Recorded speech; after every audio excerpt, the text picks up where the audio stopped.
Always unaware when it comes to Newtown, there's lovely park areas and all that kind of stuff. Yeah. And you're kind of blessed, you're right beside it. Yeah. Yeah. So I'm thinking, you told me you grew up as a kid, you really had this in you already, you love caring for people. Yeah. But taking the leap from daydream to actual job, was that something that you just went straight there, or did it take a while to commit? It took a while. I went off travelling and everything. I did Montessori teaching for a while when I first came out of school, and then knew that wasn't really for me. And then I went off to find myself. So I think I lived in Turkey for a while, and then I did a bit of Spain as well. But I came back then and went to Belfast, and I went up and studied general nursing in Belfast then. Well, you qualified in 2004. You went on to do like Trinity and UCD and St James's Hospital. You really were kind of, once you started on this path, you were committed. Yeah. Was that a game plan happened early on? Did it just happen to you? It just kind of happened. When I first qualified, I wanted to kind of do general nursing. I didn't want to specialise. I thought there was just so much to learn. So I did general nursing for ages. And then I had a feel of ICU, and then I was like, oh, I actually really like this. And then I decided to specialise then. So yeah, I moved back to Dublin then and took on, I didn't actually intend to do my masters. I just kind of did it module by module, and then eventually I was like, oh God, I'm nearly on the way here. That's so how they happen. That's the way they are. They creep up on you, these things. Yeah. So, but this sort of mantra that you have, that you know, nursing is much more than just a profession. Completely. Did that kind of hit you while you were at college? Did it hit you later? When did that kind of come into your mind? Probably when I specialised in heart failure, then I realised the impact that we can have really on patients as a nurse, and how it's not just a vocation, it's actually a profession. So then I kind of really was quite, strong-minded about, being a role model for nursing and stuff. So I took on a lot of like student and preceptor works and stuff like that, workshops and things like that, and did a lot of education. But I didn't want to go into education because that's not me. I'm very clinical, But right. I did like that way of being able to teach people about the job and what you can get from the job and things like that. So so then I just went on into... Well, you said it's a challenge, really, the perception thing. It's the idea that people will kind of just basically look again at what is involved in this and how important it is to the health industry, to healthcare.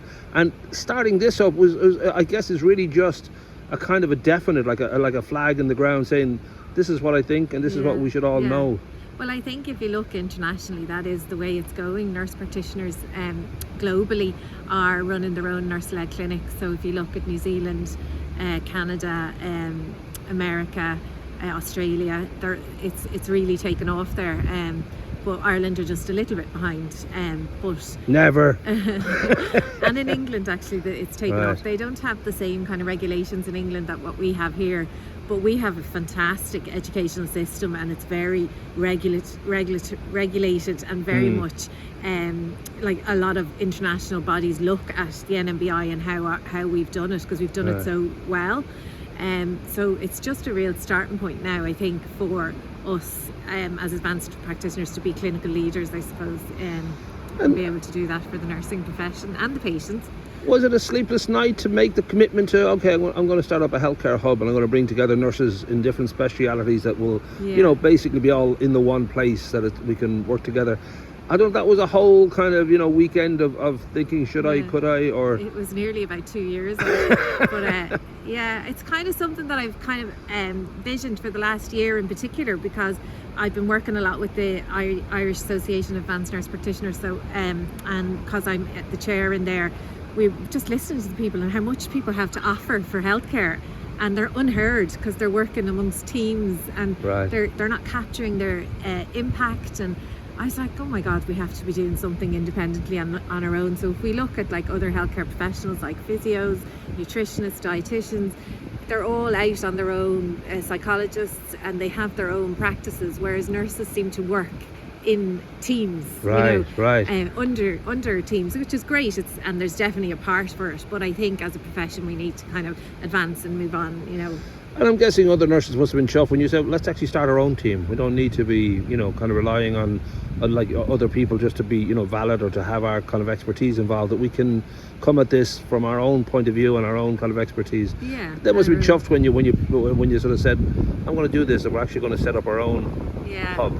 So yeah, like at the minute it's just me, but Right. there is people that will be interested in coming in, you know what I mean, in the future. And my vision is to have multiple nurse hubs around Ireland, to have different specialities and different things that they can offer for community, because there's just so much need there for healthcare. There's so much demand, huge waiting lists.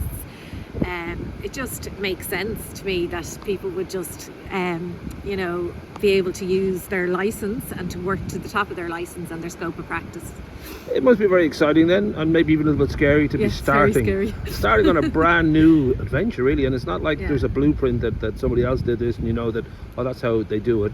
It must be kind of, I hope, ultimately a thrill. No, it is, and it's a whole new era for me, even things like tax and register and that, like I'd never really understood any of that. So that's kind of been a real challenge for me. So I just can't wait to get my patients and then just get back doing clinical stuff now that I've got all the kind of establishment paperwork and all the red tape done. and well, congratulations. We'll put all the links and the contacts above, and I think people will definitely be interested to sort of find out that they can access this kind of expertise, just especially, as I said, that you're bringing, as time goes on, you'll bring together a bunch of people who will just be able to specialise. And can you cure my baldness? Well, actually, there is an aesthetic procedure that can Let's do this.